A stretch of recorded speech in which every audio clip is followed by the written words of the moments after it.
Hi everyone. Hello. Hi.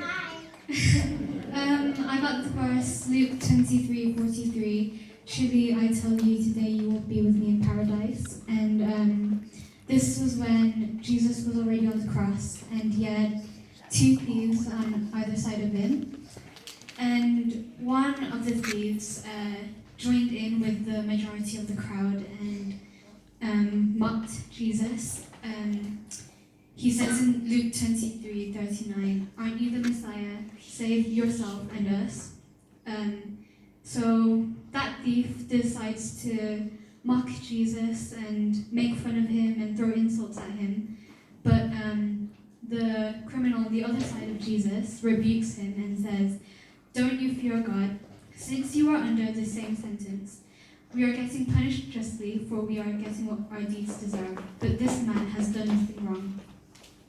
At this point, we agree with the other criminal, and we know that God hasn't done anything wrong. And it shows that this criminal understands that Jesus is the Messiah and the Son of God, as he continues to say, "Jesus, remember me when you come into your kingdom." Jesus can see that this man really means what he says, and he understands that Jesus was sentenced to death for standing against the society at that time. He sees that Jesus has to die to save us from our sins. And this is when Jesus responds, "Truly I tell you, today you will be with me in paradise." The thief heard Jesus' call and followed him, opposite from the other thief who decided to mock him. This shows God's graciousness and forgiveness, as Jesus could see that the thief's heart was different to the other man. During their small interaction, the thief reveals his fear of God, saying, "Do you not fear God?" He says that he's a sinner and that he understands that he fell short in the glory of God. He knew that Jesus hadn't sinned, meaning he knows the only hope he has for righteousness is in Jesus. And finally, he asked for God's mercy because he knew that Jesus was his only hope and he was the way to eternal life.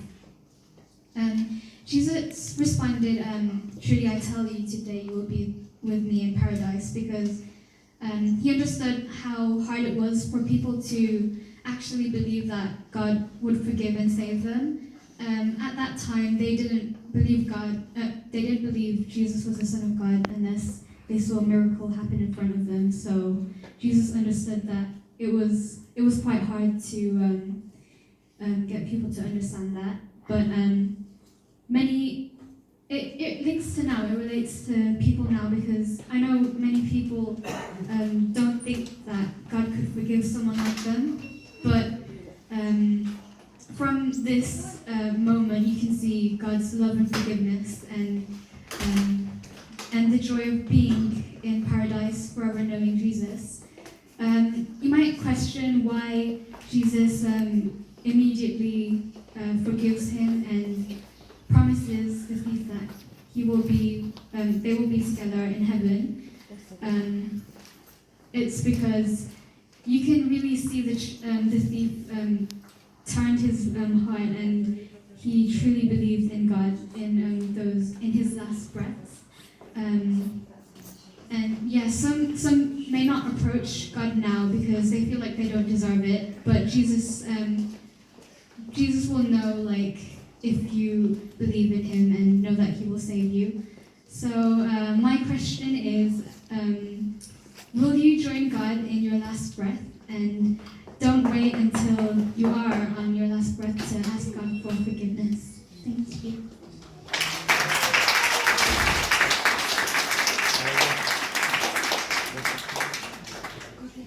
Wow, thank you, Rain.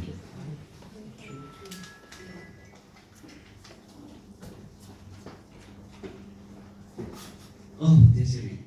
Let's welcome Desiree. Sorry, I was late.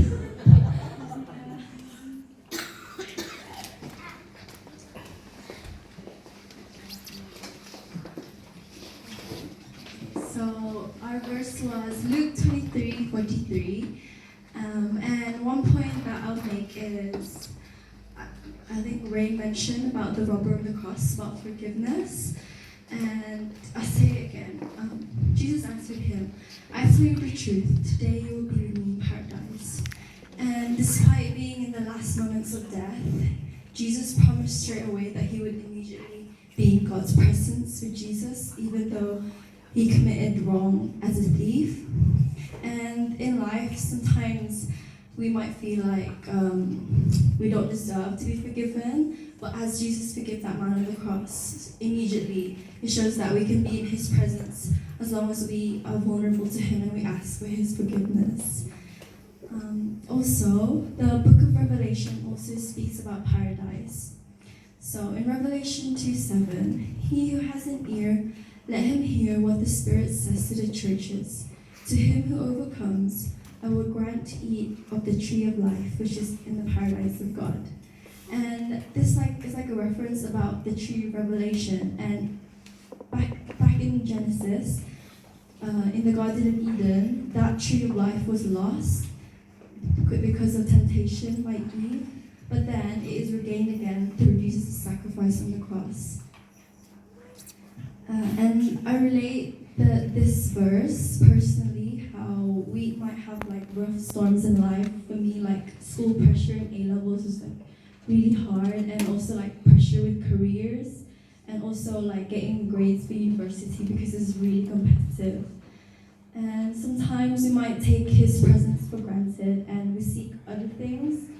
However, we forget that he is the one that can truly fulfill us. Also, that worldly things for us might seem like paradise. However, we should think and overlook that, and that it should be heaven that we should look forward to, and no worldly thing or earthly thing can fulfill that. And also, the meaning of paradise means the joy of heaven, knowing Jesus is forever. So this verse has taught me to always count on God when I feel alone or lost. In 1 Corinthians 2:9, but it is written, what no eye has seen, nor ear heard, nor the heart of man imagined, what God has prepared for those who love him. So, are we going to wait until our last breath like that thief to acknowledge Jesus? But right now, if we're capable of serving the Lord, like truly, when we're healthy and we're grateful, are we going to surrender our life to Jesus now in his presence, or wait until our very last breath? So where should we wait? We can do it now and ask for his forgiveness.